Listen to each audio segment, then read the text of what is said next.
কুরআনুল কারীমের 99 নম্বর সূরা 30 নম্বর পারা সূরা জিলজাল। আল্লাহ তাআলা বলতেছেন, বান্দা এই যে চারদিকের যা পৃথিবী তুমি দেখছো, এটা যেমন চমৎকার সুন্দর, এটাও সত্য মনে রেখো, একদিন আমি এই গোটা কায়নাত রাখবো না, একদিন আমি রাখবো না। অচিরেই অল্প সময়ের ব্যবধানে একদিন ইসরাফিল ফু দিবে, জমিনের মধ্যে ভূমিকম্প শুরু হবে, আর গোটা সৃষ্টি একসাথে ভাঙতে শুরু করবে। সারা পৃথিবী নিয়ে ভাঙচুর শুরু হবে। কি ভাঙবে?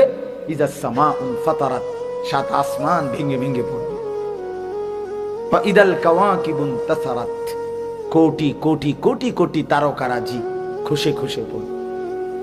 বা ইদাল বিহারু ফুজ্জিরাত, সাগর নদী খাল পুকুরের পানিগুলো উতরাইতে থাকবে টকবক করে, উতরাইতে উতরাইতে বাষ্পের মতো উড়ে যাবে। ইয়াউমা তাকুনুস সামাউ ইয়াউমা ইয়াকুনুন নাসু কাল ফারাশিল মাবসুস, মানুষগুলো ওই উলু পোকা আগুনের মধ্যে বাতির সামনে যেভাবে চারদিক থেকে উইরা উইরা আইসা পড়ে, মানুষগুলো এরকম বিক্ষিপ্ত পতঙ্গের মতো উলু পোকার মতো ছুটতে ছুটতে যে যেখানে যে কোনো জায়গায় ছুটে ছুটে গিয়ে পড়ে মরে যাবে। ওয়াতাকুনুল জিবালু কাল ইহনিল মানফুশ, ধুনাই করা তুলা, ধুনানো মানে ওই লেফ তোষক বানাইবার আগে যে ধুনায়, এইরকম ধুনিত তুলার মতো পাহাড়গুলো তুলার মতো উঠতে থাকবে। কোরআন শরীফে আল্লাহ বলছে, ইয়াউমা তারাউনাহা তাযহালু কুল্লু মুরদিআতিন আম্মা আরদাআত, মা তার কোলের বাচ্চাকে দুধ খাওয়াইতেছিল, আর ইসরাফিল ফু দিবে, আল্লাহ তাআলা বলে মা তার দুধের বাচ্চা ছুঁড়ে ফেলে দেবে, ছুটতে থাকবে পাগলের মতো। তাদাউ কুল্লু যাতি হামলিন হামলাহা, গর্ভবতী নারী এমন জোরে ছুটবে পেটের বাচ্চা নিজে নিজেই পড়ে যাবে। ওয়াতারান নাসা সুকারা, মানুষগুলো সব মাতাল হয়ে যাবে। জুমিআ আশ-শামসু ওয়াল কামার, সূর্য চন্দ্র এক হয়ে যাবে। ইয়াকুলুল ইনসানু ইয়াউমাইদিন আইনাল মাফার, লোকেরা একে অপরকে জিজ্ঞেস করবে, ভাই পালাবো কোথায়, আশ্রয় নেব কোথায়?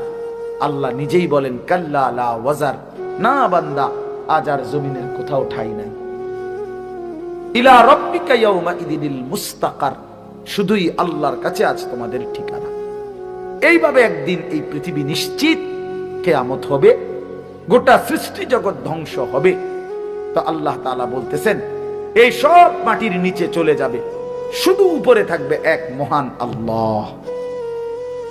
তো এই সব মাটির নিচে চলে যাওয়ার পরে একটা নির্দিষ্ট সময় পরে, হতে পারে সেটা 40,000 বছর পর, এই সময় পরে আবার আল্লাহ তাআলা ইসরাফিল আলাইহিস সালামকে বলবেন, ইসরাফিল আবার আরেকবার ফু দাও।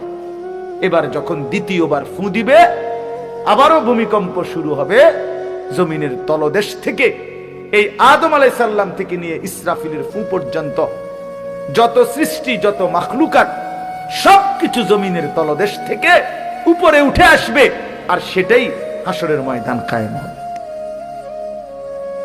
আল্লাহ বলেন, ইদা জুলজিলাতিল আরদু জিলজালাহা, এই দ্বিতীয়বারের ভূমিকম্প জমিনে যখন শুরু হবে, ওয়া আখরাজাতিল আরদু আসকালাহা, জমিন তার তলদেশ থেকে সমস্ত বোঝা উপরে তুলে দিবে। ওয়া ক্বালাল ইনসানু মা লাহা, এখানে তাফসীরের মধ্যে আছে, জমিনের উপরে উঠা সমস্ত কিছুর মধ্যে হীরা মণি মুক্তা স্বর্ণ রৌপ্য, এই অর্থ সম্পদ। আমার এই কথাটা শেষ মনোযোগ দিয়ে শুনেন, একেবারে আমি নিজে হাদিসে পড়ছি বাবা। হাসরের মাঠ কায়েম হবে, মানুষ সব দাঁড়াবে। আল্লাহর নবী বলেন, হীরা মণি মুক্তা স্বর্ণ রৌপ্য অর্থ সম্পদ, এগুলো মানুষ আল্লাহর কুদরতে এগুলোর জবান খুলে যাবে, এগুলো কথা বলবে, কথা আর ডাক দিবে দুনিয়ার নাফরমান পাপীকে, হে চোর এদিকে আসো, এই সম্পত্তির জন্য চুরি করেছ, আজ যা দরকার নেও। হে ডাকাত এদিকে আসো, যা দরকার নেও। হে আত্মীয়তার সম্পর্ক ছিন্নকারী, এই সম্পত্তির জন্য, এই সম্পদের জন্য আপনজনের সাথে সম্পর্ক বিচ্ছিন্ন করেছ, আজ যা দরকার নাও। এভাবে সম্পদ ডাকবে নাফরমান পাপীদেরকে। তো আল্লাহর কোরআনে আল্লাহ বলে ওয়াকালাল ইনসানু মা লাহা, লোকেরা বলতে থাকবে হায় হায় এটা কি হচ্ছে, এগুলো কথা বলতেছে কেন, এগুলো কথা বলছে কেন? তো আল্লাহ তাআলা বলেন ইয়াউমা ইদিন তুহাদ্দিসু আখবারাহা, বান্দা শুনো, এখন তো দেখলা অর্থ সম্পদ স্বর্ণ রৌপ্য এগুলো কথা বলতেছে, এইবার শুনো, আল্লাহ বলে এইবার শুনো, এই তোমার জমিন পায়ের নিচে, এই জমিন এবার তোমার পুরা জিন্দেগীর খবর আমি আল্লাহর কাছে শোনাবো। তোমার রাত, তোমার দিন, তোমার একাকী, তোমার প্রকাশ্য, তোমার ঘর, তোমার বাহির, তোমার পুরা জিন্দেগি, পুরা জিন্দেগি শুনো। হায় হায় একাকী কি করেছিলে, রাত গভীরে মদের আড্ডা, নেশার আড্ডা, এটাও বলবে, রাত গভীরে তাহাজ্জুদের সেজদা, এটাও বলবে, এটাও বলবে। যে যা করছিলা আজকে শোনাবে। কেন বলবে? বিআন্না রাব্বাকা আওহা লাহা, কারণ আল্লাহ তাআলা জমিনকে আদেশ করবে, জমিন তোমার ভেতরের সব খবর সংবাদ আজ বলো।